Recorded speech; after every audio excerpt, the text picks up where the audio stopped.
జై శ్రీరామ్. 2022 నుంచి 2025 మే వరకు మొత్తం 16 ప్రిడిక్షన్స్ అనేవి ప్రూవన్ అయ్యాయి.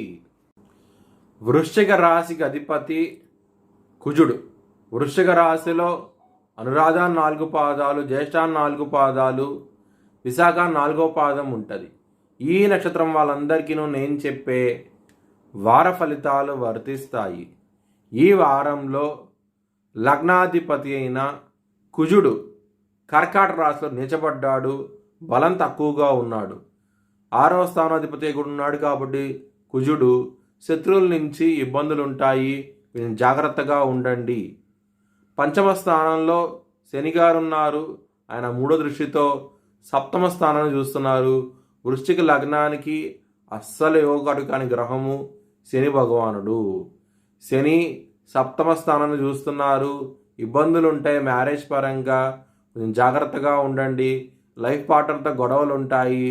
చిన్న సమస్య పెద్ద సమస్యగా అవుతుంది. ఎందుకంటే అక్కడ సప్తమ స్థానంలో సూర్యుడు ఉన్నారు.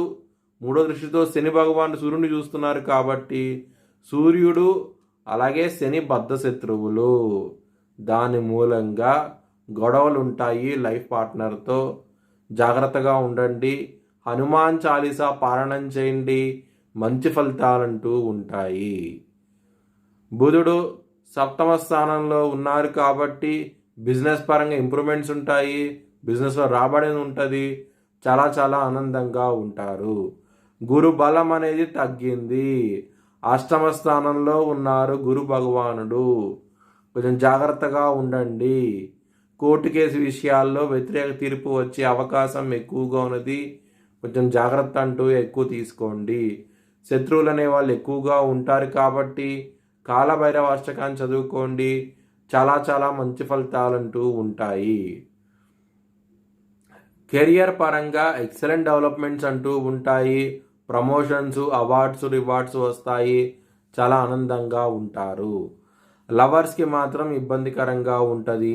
ముఖ్యంగా 3వ వ్యక్తి మూలంగా మీరు గొడవలు పడే అవకాశం ఎక్కువగా ఉన్నది. కొంచెం జాగ్రత్తగా ఉండండి. ధనపరంగా మాత్రం ఎవరికి అప్పు ఇవ్వకండి. ఇస్తే కనుక అది వచ్చే అవకాశాలు చాలా తక్కువగా ఉన్నాయి.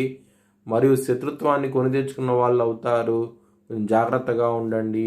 ముఖ్యంగా కుటుంబ సభ్యులకి అప్పు ఇవ్వకండి. ఖచ్చితంగా తిరిగి వచ్చే అవకాశాలు చాలా తక్కువగా ఉంటాయి. మీ భవిష్యత్ వివరాల కోసమై హెచ్ఎల్ఎన్ జ్యోతిష్యాలయాన్ని సంప్రదించండి.